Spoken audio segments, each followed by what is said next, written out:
Food ke-12 Kompas TV ini ada yang spesial juga nih. Salah satu tokoh katanya suka banget nonton Kompas TV. Nah, siapa ya? Penasaran nggak? Udah di sebelah saya nih, Menparekraf, Menteri Pariwisata dan Ekonomi Kreatif, Pak Sandiaga Uno. Selamat pagi. Selamat pagi, makasih loh Pak udah menyempatkan waktu bareng-bareng sama teman-teman di Sapa Indonesia. Selamat ulang tahun untuk Kompas TV yang ke-12, keren banget.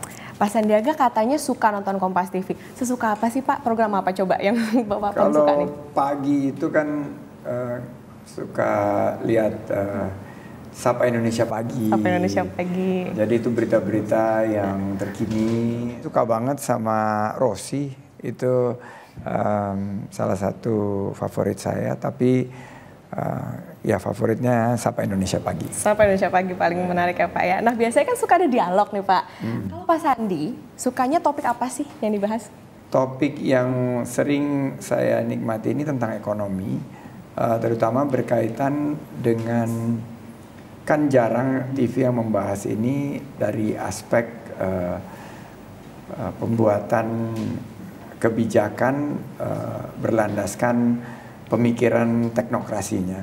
Jadi Kompas ini selalu menghadirkan narasumber-narasumber itu yang memberikan pemikiran yang sangat konstruktif dan bukan hanya asal debat gitu terus naikin rating gitu, tapi juga menambah wawasan ilmu tentang ekonomi, baik dari ekonomi klasik maupun ekonomi modern, terutama mengenai kewirausahaan dan penciptaan lapangan kerja, pemberdayaan kepada UMKM, ekonomi emak-emak, ekonomi hijau, baru terbarukan, karena sekarang green ekonomi ini banyak diminati oleh anak-anak muda dan tampilannya sangat Gen Z banget, terutama kalau kita lihat bagaimana Gen Z ini juga menginginkan bahasan yang renyah dan bisa dikunyah secara ramah terhadap isu-isu yang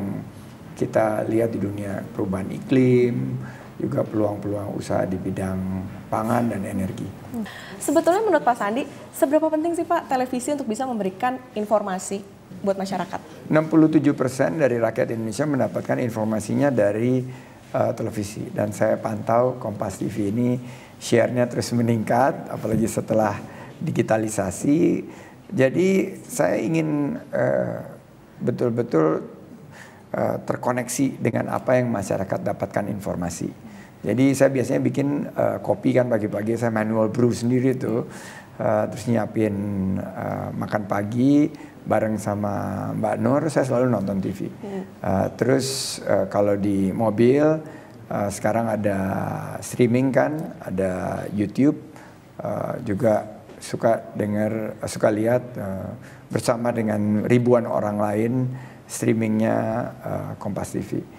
Juga kalau di kantor itu ada media monitoring room di mana semua TV ada, dan pasti Kompas TV juga ada di situ karena sajian berita-berita juga yang berkaitan dengan pariwisata dan ekonomi kreatifnya itu lengkap.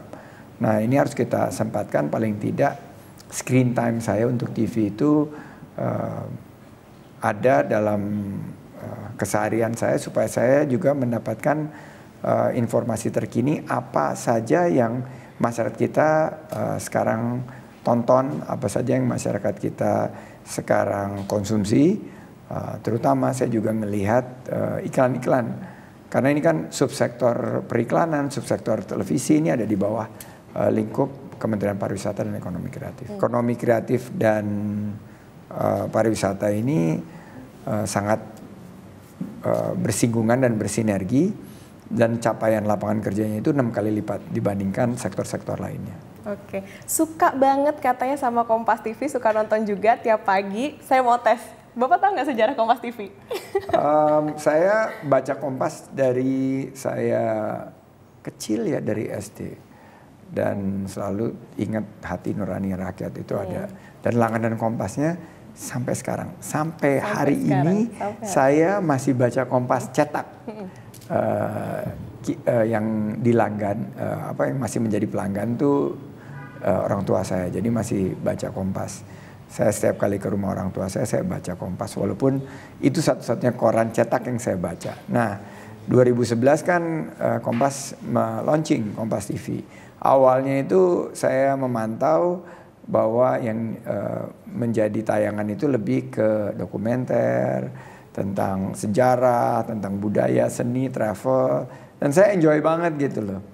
Semenjak sahabat saya Rossi gabung 2015, secara perlahan namun pasti Kompas mengambil posisi untuk menjadi TV berita. Dan berita yang paling breaking waktu itu Kompas TV selalu yang membawa.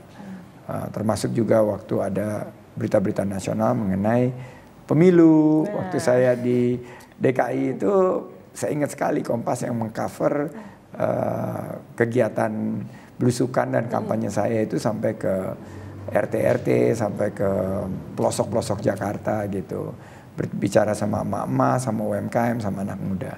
Nah saat di 2018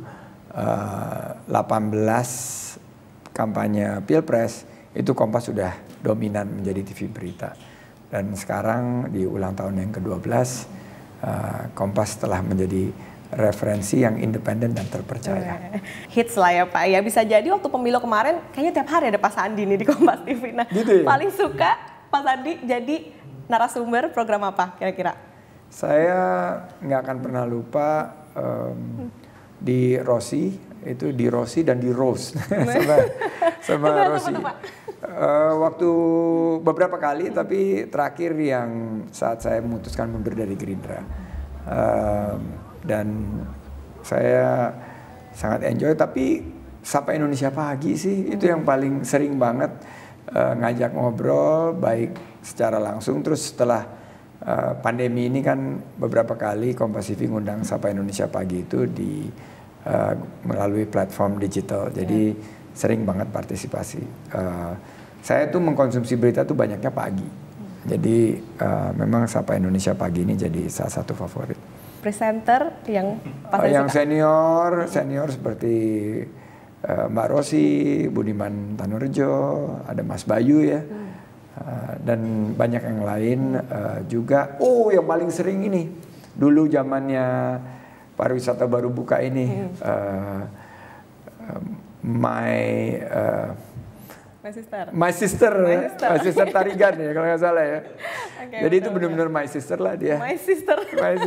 Di siklus kontestasi demokrasi kita, saya berharap Kompas bisa menyajikan berita yang akurat, berita yang bermanfaat, berita yang juga memperkuat serta mempererat demokrasi dan kemajuan Indonesia sebagai negara yang sekarang berkembang menuju Indonesia Emas 2045. Independen dan terpercaya itulah menjadi pilihan yang kokoh sehingga masyarakat kita semakin hari semakin dewasa dalam membangun bangsa. Itu harapan kita. Sukses untuk Kompas TV. Amin. Tapi Pak Sandi datang dong ke puncak nonton Kompas TV. Insya Allah kan udah dikirim undangan khusus dari Pak Lili langsung. Saya udah baca dan saya sudah kirim pesan. Mudah-mudahan tidak ada aral melintang dan saya bisa datang.